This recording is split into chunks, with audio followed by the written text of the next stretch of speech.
Hello, Namaste, welcome back in this video. We are resuming your chapter of TDS, TCS and Advanced Tax.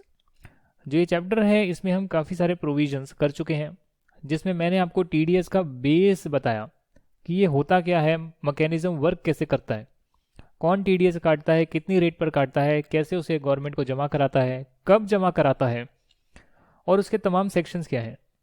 साथ ही में हमने discussion किया था कि Covid के चलते TDS के जितने भी रेट्स हम आगे पढ़ने वाले हैं वो सभी रेट्स जो इन सेक्शन में मेंशन्ड है वो आपकी 75% से मल्टीप्लाई होकर जो रेट निकलेगी वो रेट मानी जाएगी। और ये कौन से पीरियड की रेट है? 14 मई 20 से लेकर 31 मार्च 2021 तक का अगर कोई ट्रांजेक्शन है जिस पे TDS इस पीरियड में कटना चाहिए था वो 75% से मल्टीप्लाई होकर जो रेट निकलेगी उस पर कटेगा। अगर 10% की रेट है तो 75% से मल्टीप्लाई करोगे 7.5%, 1% है 0.75%, ऐसे ही कुछ आएगा। तो जो भी आएगा उसी प्रकार आप चलेंगे। साथ में जो भी सेक्शंस थे उसमें कहाँ का एग्जाम्शन है जहाँ TDS नहीं कटता वो भी हमने डिस्कशन करा। और हम आगे अब पढ़ना शुरू कर रहे हैं section number 194 TDS on winning from horse races. ये हॉर्स रेसेस कौन सी है? घोड़ों की रेस होती है, उस घोड़ों की रेस पे पैसा लगाया जाता है। उस पैसे से अगर आप जीतते हैं, जैसे कि रेस मूवी में दिखाया गया था, अगर आपकी पेमेंट 10,000 रुपीज से ज़्यादा की होनी है उस केस में आपको 30% रेट पर जो है TDS काटना होगा। Section 194C TDS on payment to contractor और सब कॉन्ट्रैक्टर। ये एक इंपॉर्टेंट सेक्शन है और इससे पेपर में क्वेश्चन आ सकता है। काफ़ी बड़ा भी है, अगर आप देखेंगे इतना छोटा नहीं है और इसमें काफ़ी सारे प्रोविजंस है। कॉन्ट्रैक्ट क्या होता है ये आपने कॉन्ट्रैक्ट एक्ट में पढ़ा होगा। कॉन्ट्रैक्ट जो है ओरल भी हो सकता है और जो कॉन्ट्रैक्ट है रिटर्न भी हो सकता है। तो ये नहीं होना चाहिए कि अगर कोई ओरल कॉन्ट्रैक्ट है उसको आप कॉन्ट्रैक्ट ना माने, ऐसा नहीं है।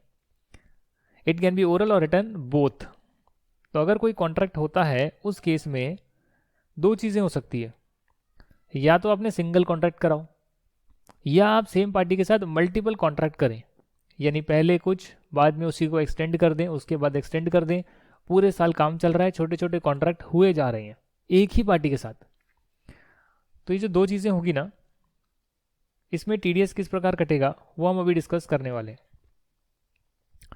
अगर आपकी पेमेंट एक कॉन्ट्रैक्ट की 30,000 रुपीज से ज़्यादा की है या फिर जिस व्यक्ति के साथ आपने कॉन्ट्रैक्ट करा है उसको जो टोटल पेमेंट देनी है वो 1 लाख रुपए से ज़्यादा की है, हाँ जी, ये पर पर्सन होता है। जो भी हम TDS करते हैं ये पर पर्सन होता है। मतलब कि मान लेते हैं कि यहाँ पर एक कॉन्ट्रैक्टर है, एक और कॉन्ट्रैक्टर है। पेन मोटा नहीं हो गया मेरा? मोटा हो गया, मुझे तो ऐसा लग रहा है। पेंसिल भी कर दी, अच्छा ये थोड़ा मोटा हो गया है इसको, पता नहीं, अब जो भी है जैसा भी है वैसे ही करना पड़ेगा। तो मान लेते हैं कि दो व्यक्ति हैं और आप एक व्यक्ति को पेमेंट कर रही हैं 20,000 की और दूसरे व्यक्ति को आप पेमेंट कर रहे हैं 1 लाख रुपीज़ की। टोटल हो गया 1.2 लाख। तो इसका मतलब जो है 1 लाख से एक्सीड हो गया तो आप दोनों का TDS काट लेंगे। The answer is no. TDS हमेशा जो है पर्सन स्पेसिफिक होता है, यानी कि जो भी लिमिट दे रखी है वो सिर्फ एक पर्सन के रिस्पेक्ट में बात करी जा रही है।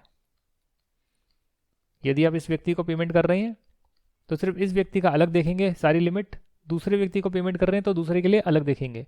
तो अगर ये मिस्टर ए हैं और ये कॉन्ट्रैक्टर हैं और इनको एक सिंगल कॉन्ट्रैक्ट में 30,000 से ज़्यादा की पेमेंट करी जा रही है तो पूरी अमाउंट पर TDS कटेगा। हाँ जी, इस बात का भी आपको ध्यान रखना है कि अगर मान लेते हैं मैं कॉन्ट्रैक्ट करता हूँ 40,000 का, तो ये नहीं है कि आप 30,000 तक एग्जाम्प्ट करेंगे और सिर्फ 10,000 रुपीज़ पर TDS काटेंगे, नहीं।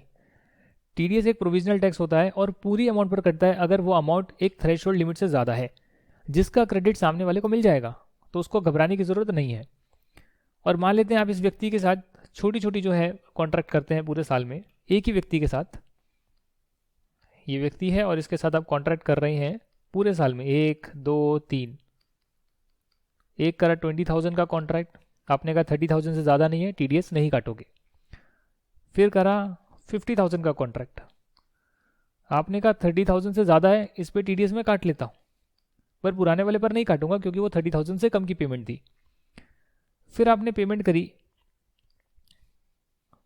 30,000 की, तो 30,000 से एक्सीड नहीं करता, इसलिए आपने इस पर भी TDS नहीं काटा। और उसके बाद आपने पेमेंट कर दी 10,000 की, तो 10,000 भी 30,000 से कम है, आपने TDS नहीं काटा। पर अगर आप देखेंगे ड्यूरिंग द प्रीवियस ईयर 21-22 या जो भी प्रीवियस ईयर आपका है, एक प्रीवियस ईयर ले लेना, उसमें पेमेंट टोटल कितनी हो गई एक व्यक्ति को? 20 + 50 70 30 हो गया आपका 1 लाख रुपीज़, 1,10,000। तो अगर पेमेंट पूरे साल की भी 1,10,000 यानी 1 लाख से एक्सीड हो गई, तो फिर पूरी अमाउंट पर TDS कटेगा। और TDS डेफिनेटली लास्ट वाली जो पेमेंट हो रही है ना, जिस पेमेंट के करते ही आपका 1 लाख रुपए से एक्सीड कर रहा है, उससे पूरा TDS कट जाएगा। मतलब कि इस अमाउंट का जो TDS बनता है, इस पे तो ऑलरेडी कट गया, इस पर जो TDS बनता है दोनों, और तीसरे पर जो TDS बनता है, तो 30 और 20 हो गया 50 + 60, तो 60,000 पर TDS जो बनता है ना, वो इस 10,000 की पेमेंट से कटेगा। क्योंकि जब ये पेमेंट करी गई थी तब TDS काटना रह गया, क्योंकि प्रोविजंस तब एप्लीकेबल नहीं थे और बाद में एप्लीकेबल हो गई। तो ये आपका जो है सेक्शन नंबर 194C है। किस रेट पर TDS कटेगा वो देख लेते हैं। 1% की रेट है अगर आप इंडिविजुअल या हिंदू अनडिवाइडेड फैमिली को पेमेंट कर रहे हैं, यानी जो बंदा कॉन्ट्रैक्टर है वो इंडिविजुअल है या हिंदू अनडिवाइडेड फैमिली है, तो उसको आपने ठेका दिया है, वो आपको सर्विस देगा, आप उसको पेमेंट करेंगे। तो आप यदि पेमेंट कर रहे हैं और इस लिमिट से एक्सीड करती है तो 1% रेट पर TDS काटेंगे। और डेफिनेटली ऊपर अगर हमने पढ़ा है यहाँ पे सेक्शन 194C यहाँ पर आ रहा है, देखिए, तो यानी कि अगर कोविड पीरियड में पेमेंट करी जा रही है उस केस में 0.75% पर TDS काटेंगे। तो सारी रेट जो है 75% से मल्टीप्लाई हो जाएगी। अलग अलग सेक्शन में लिखने की बजाय मैंने ऊपर लिख दी है। यदि किसी और को पेमेंट करेंगे, कंपनी हो गई, कोई और LLP हो गई, तो TDS की रेट 2% है। And what is the time of deduction of TDS? See there are two things, one is TDS deduction, other is TDS payment. दोनों अलग अलग चीजें हैं। TDS की एक होती है डिडक्शन, ठीक है, दूसरी होती है TDS की पेमेंट। तो जब आप डिडक्शन करने वाले हैं उसके लिए मैक्सिमम सेक्शन में लिखा है कि या तो आप पेमेंट कर रहे हैं पैसों की या आप क्रेडिट कर रहे हैं। तो पेमेंट और credit whichever is earlier, payment और credit whichever is earlier, ये बहुत सारे सेक्शन में लिखा है, सब में नहीं लिखा। कईयों में तो पेमेंट के टाइम आपको TDS काटना होता है क्योंकि वहाँ क्रेडिट का कोई सिस्टम नहीं होता, बट मैक्सिमम सेक्शंस में पेमेंट और credit whichever is earlier लिखा होता है। और जो भी इनमें से अर्लियर होगा बुक्स में रिकॉर्ड करने का टाइम या पेमेंट करने का टाइम पार्टी को, उस केस में उस वक्त आप TDS को डिडक्ट करेंगे, बट दैट डजेंट मीन आप तुरंत ही गवर्नमेंट को पे कर देंगे। जो भी एक महीने में TDS आपने काटा है उन सबकी लिस्ट बनाकर TDS की रिटर्न सबमिट करेंगे। जो रिटर्न सबमिट का काम आप अपनी आर्टिकलशिप में सीखेंगे, और अगर ये काम आता है तो आप क्लाइंट भी ला सकते हैं, पैसा भी कमा सकते हैं। और उस रिटर्न में शो करेंगे कि भैया ये जो चीज़ें हैं हमने जमा करा दी है, ये चीज़ें जो है हमने जमा करा दी है। रिटर्न जो होती है वो मंथली नहीं जाती, क्वार्टरली जाती है, पर TDS की पेमेंट मंथली जाती है। तो जो भी आपका इस महीने का TDS पेमेंट होगा वो नेक्स्ट मंथ में आप जमा करा देंगे। राइटिंग मेरी थोड़ी सी अच्छी नहीं आई है, नेक्स्ट मंथ की 7 तारीख तक जमा करा देंगे, ठीक है। कुछ यहाँ पर एग्जाम्पल्स दे रखे हैं, जैसे कि एडवर्टाइजिंग कॉन्ट्रैक्ट हो गए, ब्रॉडकास्टिंग टेलीकास्टिंग हो गया, including production of programmes, carriage of goods और passengers by any mode other than railways, catering contracts, manufacturing supply of a product according to a requirement of the customer. समझ नहीं आया क्या लिखा हुआ है? देखिए, एडवर्टाइजिंग के कॉन्ट्रैक्ट्स ही होते हैं, यानी कि अगर आप किसी को एडवर्टाइज करने के लिए बोल रहे हैं तो सामने वाला आपको सर्विस दे रहा है, और उस केस में अगर पेमेंट 30,000 से ज़्यादा है या फिर पूरे साल की 1 लाख से ज़्यादा है एक पार्टी को, तो उसका पूरी अमाउंट पर TDS कटता है। अगर आप ब्रॉडकास्टिंग या टेलीकास्टिंग के राइट्स भी लेते हैं तो एक पार्टी दूसरे को सर्विस दे रही है, जिस व्यक्ति को पेमेंट करनी है वो व्यक्ति TDS काटेगा, जिसमें प्रोडक्शन भी आता है प्रोग्राम्स की। आप गुड्स या पैसेंजर को कैरी करने के लिए बोलते हैं अदर देन रेलवेज, क्योंकि रेलवेज को एग्जाम्प्ट कर दिया गया, यहाँ पे TDS नहीं कटेगा। रेलवेज को पेमेंट करेंगे इंडियन रेलवेज को तो फिर TDS नहीं कटेगा, इसलिए अदर देन रेलवे लिखा है। और वो भी जो आप सामान पहुँचाने का जो ठेका देते हैं वो भी जो है सेक्शन 194C में ही आता है। एग्जाम्पल्स दिए, केटरिंग के कॉन्ट्रैक्ट्स होते हैं, खाना वाना बनाने के, या फिर कस्टमर के रिक्वायरमेंट के हिसाब से प्रोडक्ट को सप्लाई करना, ये सारी चीज़ें 194C में कवर होती है। सर मैं पर्सनल बंदा हूँ, मतलब पर्सनल मतलब मैं पर्सनल काम करवा रहा हूँ और मैं किसी को पेमेंट करने वाला हूँ, तो क्या मुझे भी TDS काटना होगा? The answer is no. अगर आप इंडिविजुअल हैं, हिंदू अनडिवाइडेड फैमिली है और आपका बिजनेस का टर्नओवर 1 करोड़ से एक्सीड नहीं करता है या फिर 50 लाख से एक्सीड नहीं करता, यदि आप प्रोफेशन कर रहे हैं, उस केस में आपको TDS नहीं काटना होगा। वैसे बोलने को पहले हम ऐसा लिखते थे, इंडिविजुअल और HUF who are not required to do audit, who are not required to get their accounts audited are not required to deduct TDS, हम ये लिखते थे। पर अब आपको पता है कि जो ऑनलाइन ट्रांजेक्शन कर रहे हैं, जिनकी मेजॉरिटी रिसिप्टेंट पेमेंट ऑनलाइन होती है, उनके लिए लिमिट 1 करोड़ नहीं है बल्कि ज़्यादा की लिमिट है। और इस वजह से जो है यहाँ पर स्पेसिफिकली लिख दिया गया है कि यदि टर्नओवर 1 करोड़ से एक्सीड नहीं करेगा बिजनेस का और 50 लाख से एक्सीड नहीं करेगा प्रोफेशन का, उस केस में इंडिविजुअल और हफ को TDS काटने की ज़रूरत नहीं है। इसका मतलब ये भी है कि अगर आप कंपनी है, अगर आप LLP हैं, तो उस केस में irrespective of your turnover you have to deduct TDS। जैसे मेरी कंपनी थी, तो मेरी जो कंपनी है या थी, जो भी आप कह लो, क्योंकि अब तो मैं इंडिविजुअली ऑपरेट कर रहा हूँ, पर कंपनी भी एग्जिस्ट करती है। तो कंपनी के थ्रू जब मैं ट्रांजेक्शन्स को रूट करता था, तो मैंने इंश्योर करा कि मेरी पेमेंट 30,000 से एक्सीड ना हो। मैंने ऐसे ट्रांजेक्शन्स करी कि मेरी पेमेंट इन लिमिट से एक्सीड ना हो, ताकि मुझे TDS काटना ना पड़े। क्यों? क्योंकि फिर TDS काटेंगे तो चालान जमा कराना पड़ेगा, चालान के बाद उसकी रिटर्न फाइल करनी पड़ेगी। और अभी गवर्नमेंट ने एग्जेम्पशन दी है कि यदि आपकी कोई रिटर्न ट्रांजेक्शन नहीं है तो आप रिटर्न फाइल मत करिए। आपकी कोई ट्रांजेक्शन नहीं है, आप रिटर्न फाइल मत करिए, गवर्नमेंट ने छूट दी हुई है। तो ये मुझे फ़ायदा मिला हुआ है, तो इसलिए मैंने ऐसे ही ट्रांजेक्शन करी, भले मैं डेवलपर को पेमेंट करूँ, भले मैं वेबसाइट डिज़ाइन करवाऊँ, भले मैं अपना एंड्रॉयड ऐप का काम कराऊँ। तो ये जो है हमें करना पड़ता है, और अगर हमें प्रोविजंस की समझ है तो ये गेम हम खेल सकते हैं। एग्जेम्पशन की बात करते हैं, कई जगह पर एग्जेम्पशन दी हुई है और इसकी भी एक अच्छी कहानी है, मैं आपके साथ शेयर ज़रूर करूँगा। Payment to transport operator.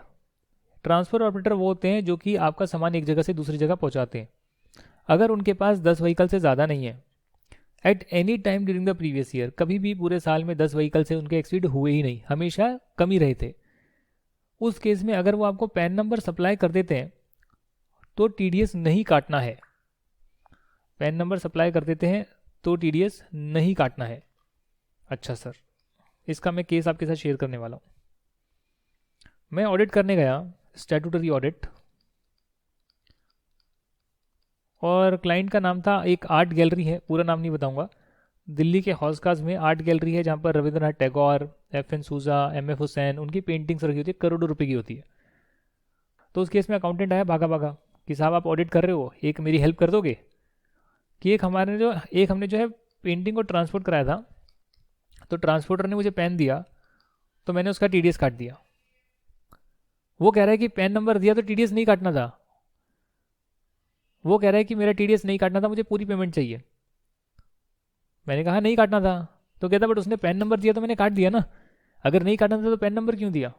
मैंने कहा क्या कर सकते हैं, प्रोविजन ही कुछ इस प्रकार कहते हैं कि पेन नंबर अगर उसने दिया है और सारी डिटेल फर्निश कर रहा है कि भाई मेरे पास 10 से ज़्यादा के व्हीकल नहीं है, डिक्लेरेशन दे रहा है, तो आप उसका TDS मत काटिएगा।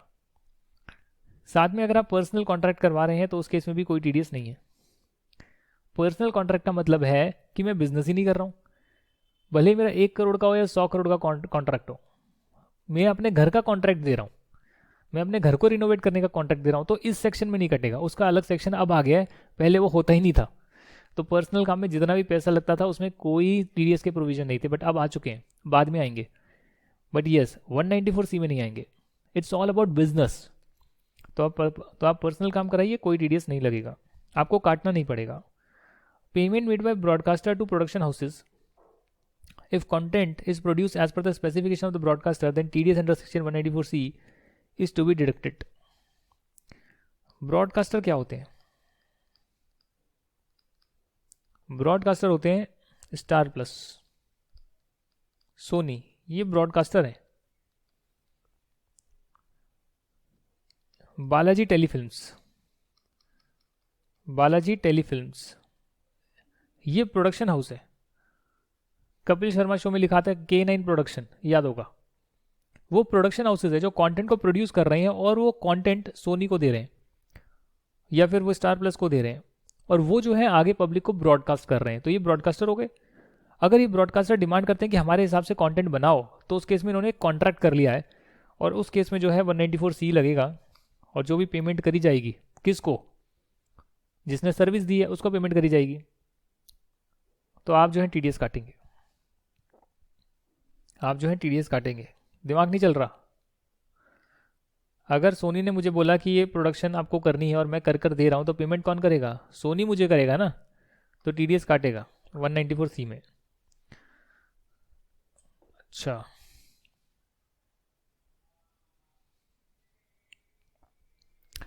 आगे बात करेंगे सेक्शन नंबर 194D की। और आपके जितने भी सेक्शंस हैं एक के बाद एक चर्चा करते जाएंगे। आई थिंक 194J तक चर्चा कर लेते हैं तो अच्छा रहेगा। 194J तक चर्चा कर लेते हैं आज, एक एटलीस्ट ये वाला पेज तो कर ही लेते हैं। अभी हुआ ही कितना है, अभी तो थोड़ा सा ही हुआ है। सेक्शन 194D की बात करेंगे, इंश्योरेंस कमीशन की। इंश्योरेंस कमीशन समझते हैं आप लोग? इंश्योरेंस पर कमीशन मिलती है, अगर आप इंश्योरेंस कॉन्ट्रैक्ट में एंटर करते हैं तो उसमें कमीशन मिलती है एजेंट को, जो भी वो काम लेकर आता है। उस केस में अगर 15,000 रुपये तक की सालाना पेमेंट होने वाली है तो कोई भी टीडीएस नहीं कटेगा। अदरवाइज जो है 5% का टीडीएस कटकर कमीशन मिलेगी। और पेमेंट और credit whichever is earlier, जिसका मतलब मैं आपको समझा चुका हूँ, जो भी अर्ली होगा उस टाइम जो है टीडीएस कटेगा, और बाकी पेमेंट आपको मिल जाएगी जब भी वो देंगे। सेक्शन 194DA, लाइफ इंश्योरेंस सम रिसीव्ड। लाइफ इंश्योरेंस सम रिसीव्ड, अगर आपकी इनकम एग्जेम्प्ट है उस केस में टीडीएस नहीं कटेगा जी। लाइफ इंश्योरेंस का सम आपको पता है कब एग्जेम्प्ट होता है कब नहीं होता है। अगर आपने उसका premium with in the limit दिया है तो सम जो मिलेगा वो भी एग्जेम्प्ट होगा, अदरवाइज नहीं होगा। तो अगर इनकम ही एग्जेम्प्ट है तो उस केस में टीडीएस नहीं काटना है। If payment is up to 1 lakh, भले ही टैक्सेबल हो पर पेमेंट 1 लाख रुपए से ज़्यादा की नहीं है साल की लाइफ इंश्योरेंस की, तो भी टीडीएस नहीं कटेगा। अदरवाइज 5% पर कटेगा, पर किस अमाउंट पर कटेगा वो ज़रा देख लीजिएगा। जो भी आपका पॉलिसी अमाउंट है, यानी जो पैसे आपको मिल रहे हैं, उसमें से आप माइनस कर देंगे कि इतना तो प्रीमियम मैंने पे किया था, तो जो एक्सेस पोर्शन मिलेगा उस पर 5% का टीडीएस काटकर आपको देना होगा, इंश्योरेंस कंपनी को देना होगा डेफिनेटली। टीडीएस कब कटेगा? At the time of payment, या वो बुक्स में अपनी लाइबिलिटी बुक करेंगे, ये पैसा हमको देना है, उस टाइम वो टीडीएस को भी बुक कर लेंगे और बैलेंस पोर्शन से ही दिखाएंगे कस्टमर को पेमेंट करनी बाकी है। ये आपके 2 सेक्शन और हो गए हैं। कॉन्सेप्ट सब में सेम ही चल रहा है अगर आप देख रहे हैं तो, सिर्फ अलग अलग एक्टिविटीज़ आ रही है, अलग अलग ट्रांजेक्शन्स आ रही है, अलग अलग सेक्शन नंबर आ रहे हैं। कॉन्सेप्ट वही चले जा रहा है कि एक अमाउंट काट कर गवर्नमेंट को जमा कराना है। सेक्शन नंबर 194E है नॉन रेजिडेंट स्पोर्ट्स मैन के लिए या नॉन रेजिडेंट स्पोर्ट्स इंस्टीट्यूशन के लिए। नॉन रेजिडेंट कौन होता है? वो रेजिडेंशियल स्टेटस में कर चुके जो इंडिया में ज़्यादा नहीं रहते हैं। अगर ये लोग पेमेंट रिसीव करते हैं और इन्हें पेमेंट कब मिलेगी? मान लेते हैं कि आपके आईपीएल हुए, आईपीएल में क्रिकेटर्स आ गए, नॉन रेजिडेंट है इंडिया में तो सिर्फ 2 महीने के लिए आए, पार्टिसिपेट करते हैं in India in any games except card games and gambling. तो गेम्स में पार्टिसिपेट करने के लिए आ रहे हैं, गेम्स में पार्टिसिपेट करने के लिए आ रहे हैं, बहुत अच्छी बात है, उसके लिए इनको पैसा मिल रहा है तो टीडीएस कटेगा। एडवर्टाइजमेंट हो रही है, आर्टिकल्स राइट कर रहे हैं न्यूज़पेपर में, मैगजीन में अपना इंटरव्यू दे रहे हैं या कुछ भी पब्लिश हो रहा है, तो भी उनको पेमेंट होगी, टीडीएस कटेगा। पता लगे ब्रेटली इंडिया में आए हुए हैं या कोई नया राफेल नडाल हो गया, कोई फेडरर, कोई भी इंडिया में आया हुआ है, उस केस में उन्होंने बोला यार एक काम करो, गेम तो खेल लेना, संडे की छुट्टी है ना, एक फ़ोटो खिंचवा लो, आपकी एडवर्टीजमेंट में हमें चाहिए, 1 करोड़ ले लेना। वो गया, उसको उसने ओके बोल दिया, 1 करोड़ की पेमेंट उसे मिलेगी। या कुछ इंडिया में और परफॉर्मेंस वगैरह कर रहे हैं, चले गए भैया किसी शो में चले गए, उन सबसे जो भी पेमेंट आएगी नॉन रेजिडेंट को उस पर 20% का टीडीएस है साथ में, क्योंकि नॉन रेजिडेंट को पेमेंट हो रही है। वेरी इंपॉर्टेंट, किसी भी नॉन रेजिडेंट को पेमेंट हो रही है, भले इस सेक्शन में नॉन रेजिडेंट का सेक्शन हो, भले कोई और सेक्शन हो, स्पेसिफिकली नॉन रेजिडेंट के लिए जो सीए फाइनल में होता है, आप जब भी नॉन रेजिडेंट को पेमेंट करेंगे तो उस केस में आप जो भी टैक्स रेट है उसके साथ आप सेस भी लगाएंगे और कई जगहों पर तो सरचार्ज भी लगाएंगे अगर वो एप्लीकेबल है तो। Very important. तो उन्होंने 20% में जो है 4% और जोड़ दिया तो 20.8% हो गया, और पेमेंट और क्रेडिट विचएवर इज अर्ली उस टाइम पर जो है ये टीडीएस आपको काटना होगा। आगे बात करेंगे नेशनल सेविंग स्कीम की बात करेंगे, सेक्शन 194EE। पोस्ट ऑफिस पर ये लगता है, पेमेंट करता है वो डिपॉजिटर को मैच्योरिटी होने के बाद नेशनल सेविंग स्कीम में। 10% का आपका टीडीएस का रेट है, पेमेंट के टाइम ही होगा, यहाँ क्रेडिट का कोई लफड़ा नहीं है, जब पेमेंट होगी तब टीडीएस पहले कट कर मिलेगा, और अगर 2,500 से कम की पेमेंट है तो टीडीएस नहीं कटेगा। यदि डिपॉजिटर की मृत्यु हो जाती है तो उस केस में उसके लीगल हीयर को मिलेगा, उस केस में भी कोई टीडीएस नहीं कटेगा। यहां तक की बात क्लियर हो गई है। आगे बढ़ेंगे, नए सेक्शन आ रहे हैं। Section 194F, repurchase of units by mutual fund और unit trust of India. Repurchase कौन कर रहा है? म्यूचुअल फंड कर रहा है। तो रीपर्चेज करने के टाइम पेमेंट कौन करेगा? म्यूचुअल फंड ही करेगा जी। जिसने खरीदे हैं शेयर्स, जिसने यूनिट्स खरीदे हैं, वही तो मुझे पेमेंट करेगा। तो पेमेंट के टाइम पर जो है 20% का टीडीएस काट कर पेमेंट करेगा। सेक्शन 194F नया आया है, लिमिट इसमें कुछ दे नहीं रखी है। होगी तो कर लेंगे। आपका स्टडी मटेरियल भी आपके पास है ना, उसको भी रीड करना है। आप सोचें बस मैं यही पढ़ जाता हूँ, 122 पेजेस हैं। एग्जाम के लिए 122 पेजेस ही पढ़ने हैं, और हो सकता है इसमें आप 10-15 पेजेस एक्स्ट्रा लगा लें अपने, कि जो चीज़ मुझे नहीं मिले उसको मैं वहाँ पर नोट डाउन कर लूँगा, ताकि एग्जाम टाइम में फटाफट से मेरी वो भी रिवीजन हो जाए। पर फिर भी इसके साथ आपको कम से कम स्टडी मटेरियल की रीडिंग करनी चाहिए, क्वेश्चन आंसर्स खुद से ट्राई करने चाहिए, पास्ट ईयर के देखने चाहिए, क्वेश्चंस रैंडमली उठा लेने चाहिए, आरटीपीएस कर लेनी चाहिए। ट्राई करते जाओ, डिफरेंट चीज़ें ट्राई करते जाओ। सीएमए के क्वेश्चंस उठा लो, सीएस के उठा लो, जो इस पर्टिकुलर टॉपिक से आया है, तो वो आपको आउट ऑफ द बॉक्स काम करना पड़ेगा, मेहनत करनी पड़ेगी, दिन रात लगना पड़ेगा, तब रिजल्ट पॉजिटिव आएगा। 194G की बात करते हैं, sale of lottery tickets commission.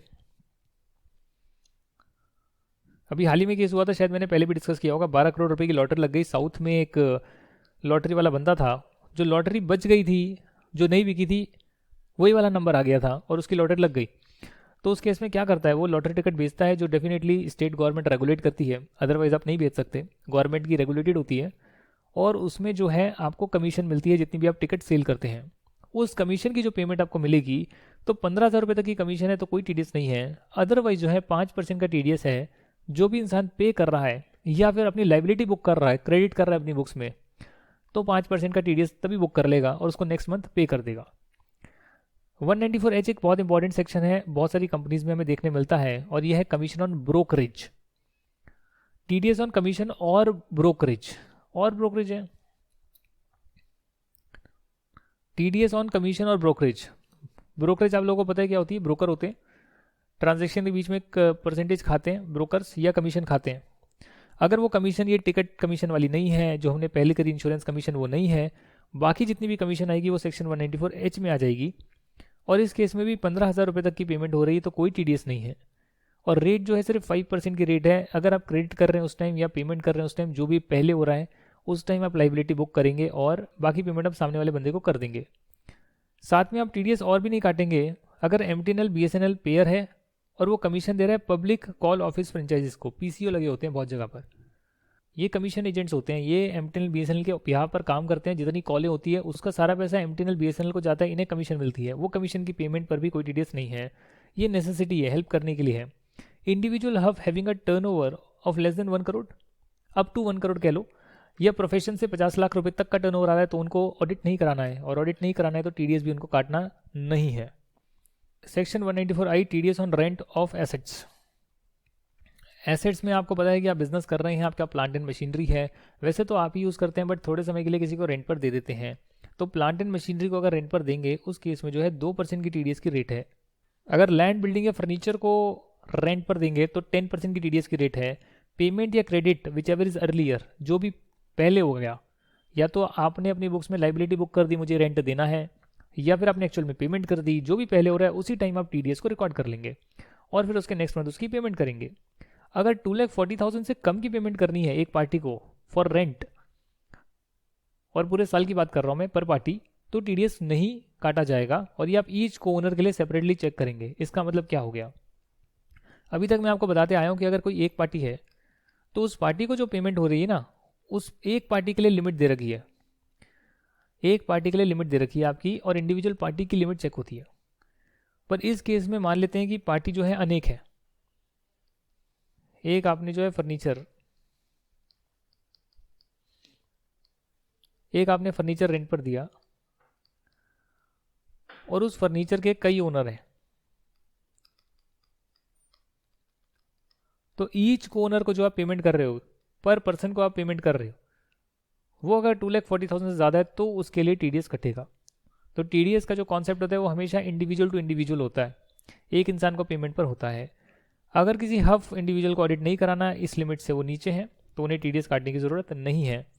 साथ ही में आप जीएसटी पोर्शन पर टीडीएस नहीं काटेंगे तो कई बार रेंट में जो है जीएसटी जुड़कर आपको टोटल बिल मिलता है, तो इस टोटल बिल के अमाउंट पर टीडीएस नहीं कटना है, सिर्फ रेंट के पोर्शन पर ही टीडीएस काटना है। समझ गए आप? इसके अलावा एक सीबीडीटी का सर्कुलर आया है। ये सर्कुलर क्या कहता है उस पर भी हम डिस्कशन करेंगे। सर्कुलर कहता है arrangement between customer and cold storage owners are basically contractual in nature and section 194C is applicable. मतलब जो कस्टमर है या कोल्ड स्टोरेज का ओनर है ना, उसको आप रेंट मानोगे या कॉन्ट्रैक्ट मानोगे, इसकी कंफ्यूजन थी। आप चाहे तो कुछ और भी मान सकते हैं, क्योंकि सर्कुलर है, मैंडेटरी नहीं होता है। ये डिपार्टमेंट पर फॉलो करना मैंडेटरी है, एसएससी पर नहीं है। हालांकि उन्होंने एक सर्कुलर में बताया कि जो अरेंजमेंट कस्टमर या कोल्ड चेन का ओनर कर रहा है ना, वो एक तरह से कॉन्ट्रैक्चुअल इन नेचर है और सेक्शन 194C में उसे कवर करना चाहिए, ना कि 194I में।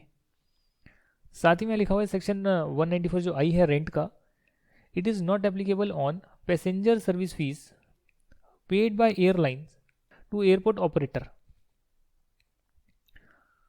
पैसेंजर सर्विस फीस एक फीस लगती है जो हर एयरलाइन को देनी होती है, क्योंकि वहाँ की वो एयरपोर्ट ऑपरेटर जो है उनकी सर्विसेज यूज़ कर रही है, तो एयरलाइन जो है पैसा देती है। और ये जो फीस होती है इस पर 194I नहीं लगेगा। लमसम लीज प्रीमियम जो है, जिसे आप पीरियोडिक रेंट से एडजस्ट नहीं कर रहे, उसमें भी 194I नहीं लगेगा। आपने इकट्ठे पेमेंट कर दी किसी चीज़ की, तो वो रेंटल नहीं है, 194I में कवर नहीं होगा, कहीं और होगा नहीं होगा, वो आपको दिमाग लगाना पड़ेगा। कॉन्ट्रैक्चुअल नेचर है तो वहाँ कवर होगा, नहीं है तो फिर कहीं और कवर होगा, वो आपको देखना पड़ेगा। 194I में वही होगा जो रेंटल है, मंथली ईयरली जाता है और वो रेंटल है, वो 194I में कवर होता है। अच्छा, यहाँ तक की बात क्लियर है। अब यहाँ पर जो है एक ये वाला पेज आ रहा है और एक ये आ रहा है, 3, 4, 5, तो पेजेस काफ़ी सारे हैं। मैं चाहता हूँ कि मैं आपको ये वाला जो पेज है इसे भी गो थ्रू करा दूँ, ताकि नेक्स्ट क्लास के लिए जो है चीज़ें आसान हो जाए। Section number 194IA, section number 194IA, TDS on payment to acquire immovable property other than agricultural land. TDS on payment to acquire immovable property other than agricultural land. समझ रहे हैं क्या लिखा हुआ है? ये आपका पर्सनल हो या पर्सनल ना हो, ये दोनों चीज़ों में जो है चीज़ें एप्लीकेबल होती है, दोनों चीज़ों में ये प्रोविज़न एप्लीकेबल होता है कि यदि आप पे कर रहे हैं इमूवेबल प्रॉपर्टी एक्वायर करने के लिए, एग्रीकल्चर लैंड पे कोई TDS नहीं है, कोई टैक्स भी नहीं है, रूरल एग्रीकल्चर लैंड पर नहीं है, उस केस में अगर आप इमूवेबल प्रॉपर्टी एक्वायर कर रहे हैं और उसके लिए पेमेंट करी जा रही है, तो आपको जो है 50 लाख रुपए से ज़्यादा की अगर पेमेंट होगी तो पूरी अमाउंट पर 1% का TDS कटेगा, और अगर 50 लाख रुपए तक की अमाउंट है तो कोई TDS नहीं कटेगा। कंसीडरेशन में सभी चार्जेस आते हैं, हर प्रकार के चार्जेस आते हैं, ये देखने के लिए कि 50 लाख रुपए बन रहे हैं या नहीं बन रहे हैं। क्लब मेंबरशिप फीस ले रहे हो, ऐड कर दो। कार पार्किंग चार्जेस ले रहे हो, electricity, water facility, maintenance fees, सब ऐड कर टोटल मार कर देखो 50 लाख से एक्सीड हो रहा है कंसीडरेशन या नहीं हो रहा है। अगर हो रहा है तो 1% का TDS पेमेंट या credit whichever is early, उस पर आप काटेंगे, और सभी लोगों पर काटेंगे। आपको ऑडिट कराना है नहीं कराना, आपका पर्सनल है, प्रोफेशनल है, बिजनेस है, कुछ भी हो, सब पे होगा। और साथ में इसमें आपको 10 नंबर लेने की ज़रूरत नहीं होगी TDS काटने के लिए, क्योंकि अगर आप अपनी पर्सनल कैपेसिटी में कुछ कर रहे हैं तो आप 10 नंबर यानी टैक्स डिडक्शन अकाउंट नंबर जो है आप नहीं लेंगे। Tax deduction and collection account number जो है 10, तो जितने भी लोग होते हैं कंपनी वगैरह उनको 10 नंबर भी लेना होता है, पर जो इंडिविजुअल हैं, पर्सनल काम कर रहे हैं, उन्हें भी यहाँ पर तो TDS काटना पड़ जाएगा ना, पर उन्हें 10 नंबर लेने की ज़रूरत नहीं है, वो अपने 10 नंबर से काम चला सकते हैं। इसकी रिटर्न भी जाती है, और मेरे पास ये क्लाइंट आई भी है यार, करोड़ों की प्रॉपर्टी होती है, उसमें तो ये ट्रांजैक्शन होती है, ट्रांजैक्शन होगी तो TDS कटेगा, TDS होगा तो कई लोग CA के पास जाएंगे, और क्या। Section number 194IB, TDS on rent of land और बिल्डिंग और बोथ। ये रेंट है, रेंट ऑफ लैंड, बिल्डिंग और बोथ। ये वाला जो सेक्शन है, अगर आप ऊपर देखेंगे सेक्शन 194I, तो 194I में भी लैंड, बिल्डिंग और फर्नीचर आ रहा था 10%। लैंड, बिल्डिंग और फर्नीचर आ रहा था ना 10%, पर जिन लोगों का टर्नओवर कम था उन पर ये एप्लीकेबल नहीं था। ये वाला जो है सेक्शन नंबर 194IB, इस पे भी लैंड, बिल्डिंग आ रहा है जिसका रेंट आपको देना है, पर ये उनके लिए है जिनको ऑडिट नहीं करवाना, उन्हें भी टीडीएस काटना पड़ेगा। जिनको ऑडिट नहीं कराना उन लोगों को भी टीडीएस काटना पड़ जाएगा इसमें। अगर आपका रेंटल 50,000 पर मंथ से ज़्यादा का है, उसमें 5% का टीडीएस काटोगे और आखिरी महीने में काटोगे, आखिरी महीने के रेंट से काटोगे। मान लो कि 70,000 का रेंट है, तो इस महीने रेंट पे करे जा रहे हो आप, करे जा रहे हो।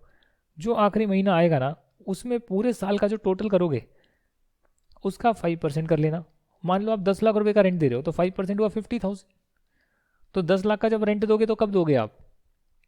10 लाख का रेंट तभी दे सकते हो जब करीब करीब 90,000 रुपीज़ का, 85,000 टू 90,000 का मंथली रेंट जा रहा है।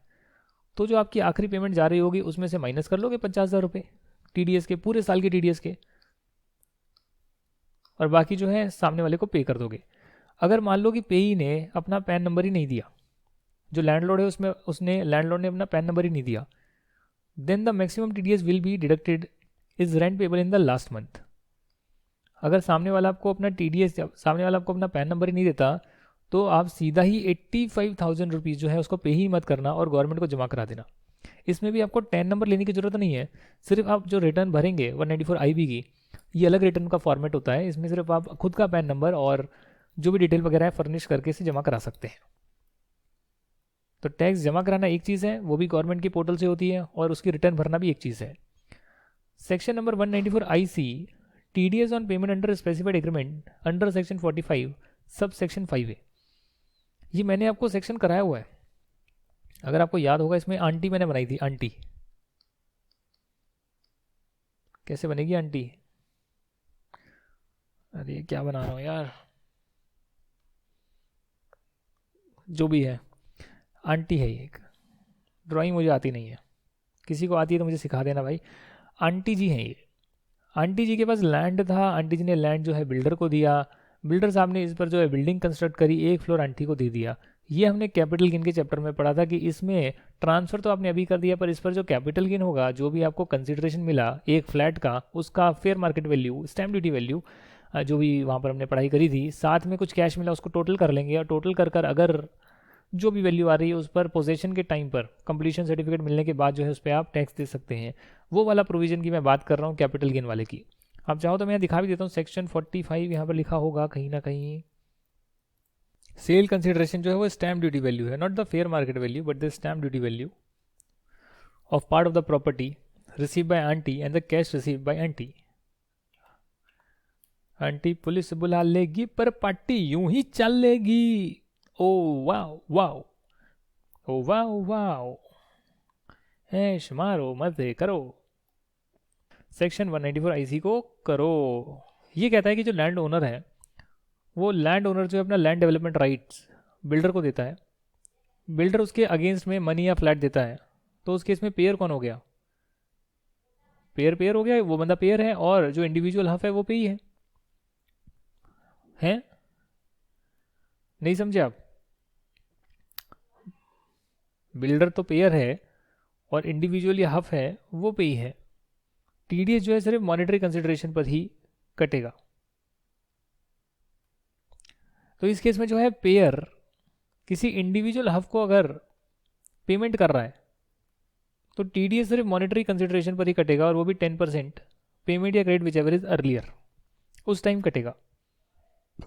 आखिरी सेक्शन करेंगे आज का, सेक्शन 194J, और आज की क्लास को कंप्लीट करेंगे। 194J कहता है फीस ऑफ प्रोफेशनल और टेक्निकल सर्विस, या फीस फॉर प्रोफेशनल या टेक्निकल सर्विस।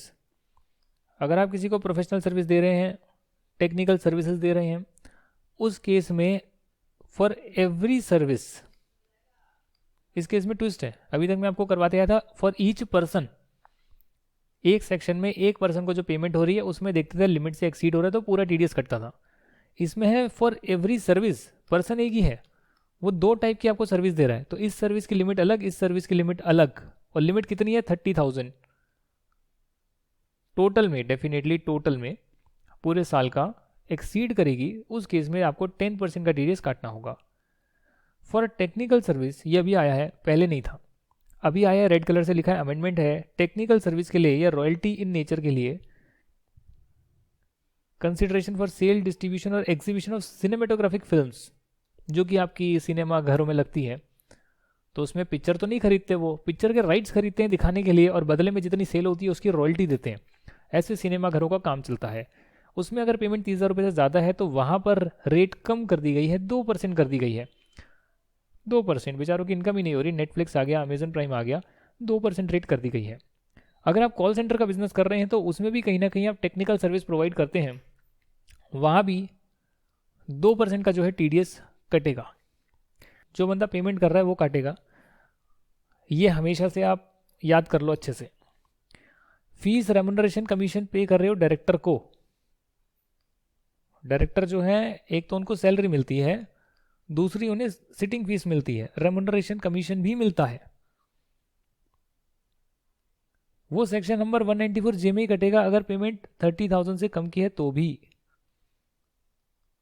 डायरेक्टर को अगर कोई कमीशन रेमुनरेशन मिल रही है वो 194J में ही हमेशा कटेगी। एक मैनेजिंग डायरेक्टर है, उसकी सैलरी अलग है, पर बाकी सारे सेक्शंस, बाकी सारी जो सर्विसेज वो दे रहे हैं या और डायरेक्टर्स दे रहे हैं उसके लिए 194J में वो कवर होगा। और पेमेंट 30,000 से कम होगी तो भी कटेगी। तो सिटिंग फीस मैंने बहुत जगह देखा 5-5 हज़ार रुपये की मिलती है तो भी TDS कटेगा, क्योंकि उसको ट्रैकिंग में लाना है। प्रोफेशनल सर्विस में क्या क्या आता है? कंसल्टेंसी सर्विस हो सकती है, ट्रेनर्स, कोच हो सकते हैं, इवेंट मैनेजर हो सकते हैं, commentator, anchor, umpire, referee, film artist, sports person और तमाम लोग हो सकते हैं जो आप सोच सकते हैं। आर्टिस्ट वगैरह भी हो सकते हैं। पर किसी इंडिविजुअल हब को जिसको ऑडिट नहीं कराना है, जिसका टर्नओवर कम है, उसको TDS काटने की भी जरूरत नहीं है। और साथ में इन केसेस में भी TDS नहीं कटेगा। और ये केसेस कौन कौन से हैं? अगर कोई नॉन रेजिडेंट किसी CA, लॉयर, एडवोकेट, सॉलिसिटर को पैसा दे रहा है, बाहर से बड़े बड़े इंडिया की सर्विस ले रहा है, तो ये एक तरह से एक्सपोर्ट ऑफ सर्विस हो गया है। और एक्सपोर्ट ऑफ सर्विस के केस में भी कोई TDS नहीं कटेगा। हाँ जी, अगर CA, लॉयर, एडवोकेट, सॉलिसिटर है, CA, लॉयर, एडवोकेट, सॉलिसिटर है तो। Service taken in personal capacity, definitely मेरी पर्सनल कैपेसिटी है, मेरे को रिटर्न भरवानी है। CA के पास गया, उसने कहा 50,000 रुपये लगेंगे, 5 करोड़ रुपए की इनकम है, 50,000 रुपये मुझको दो, मैं टैक्स भी बचाऊंगा, रिटर्न भी भरूंगा। पर्सनल कैपेसिटी है, TDS नहीं कटेगा। Amount paid by third party administrator TPA to hospital under cashless insurance is liable for TDS under section 194J। आपको तो पता ही होगा कि हॉस्पिटल में जो है कैशलेस स्कीम होती है, मेडिकल स्कीम होती है। जब भी हॉस्पिटल में जाएंगे तो काउंटर होगा, काउंटर में लोग खड़े होंगे यहाँ पे ऐसे ऐसे ऐसे ऐसे ऐसे, कंप्यूटर लगे होंगे। तो हॉस्पिटल में जाएंगे तो बोलेंगे अच्छा मेडिकल इंश्योरेंस प्रीमियम है आपका? आप कहेंगे जी हाँ हमारा मेडिकल इंश्योरेंस प्रीमियम है। तो उस केस में जो मेडिकल इंश्योरेंस को प्रोसेस करते हैं वो होते हैं आपके थर्ड पार्टी एडमिनिस्ट्रेटर। हॉस्पिटल जो है उसमें सारी डिटेल डालेगा आपका, और थर्ड पार्टी एडमिनिस्ट्रेटर जो है हॉस्पिटल को पेमेंट करेंगे। हाँ जी, यही तो करेंगे, और कौन करेगा? हॉस्पिटल ने तो काम कर दिया, अपना डिटेल डाल दी, तो जो थर्ड पार्टी एडमिनिस्ट्रेटर होंगे वही इनको पेमेंट करेंगे ना इस व्यक्ति की। उस केस में भी 194J में TDS कटेगा। और डेफिनेटली अगर लिमिट ज़्यादा है तभी कटेगा, लिमिट कम है तो नहीं कटेगा। ये एक नया सेक्शन आया है, सेक्शन 194K, और यहाँ से हम नेक्स्ट क्लास में जो है डिस्कशन करेंगे। ये वाला पेज मैं आपको कराऊंगा, साथ में TDS रिटर्न जो मैं ऑलरेडी करा चुका हूँ वो मैं आपको कराऊंगा। और आखिरी क्लास में जो है हम आपका, इवन नेक्स्ट क्लास में ही हम आपका जो है TCS के बारे में बेसिक बातें कर लेंगे, और फिर उस पर डिटेल डिस्कशन जो है वो नेक्स्ट क्लास में करेंगे, क्योंकि यहाँ पर कुछ प्रोविजंस में बदलाव हुए हैं, चेंजेस हुए हैं।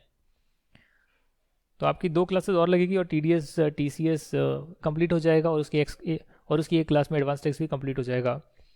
लेक्चर थोड़े से बड़े बन रहे हैं क्योंकि मैं ज़्यादा ज्ञान देना चाहता हूँ, और अगर 10-15 मिनट ज़्यादा बोलने से आपको क्लैरिटी ज़्यादा मिल सकती है तो मुझे उसमें कोई दिक्कत नहीं है। आपके पास तो स्पीड का ऑप्शन है, आप चाहें तो 1.25x पर देख सकते हैं।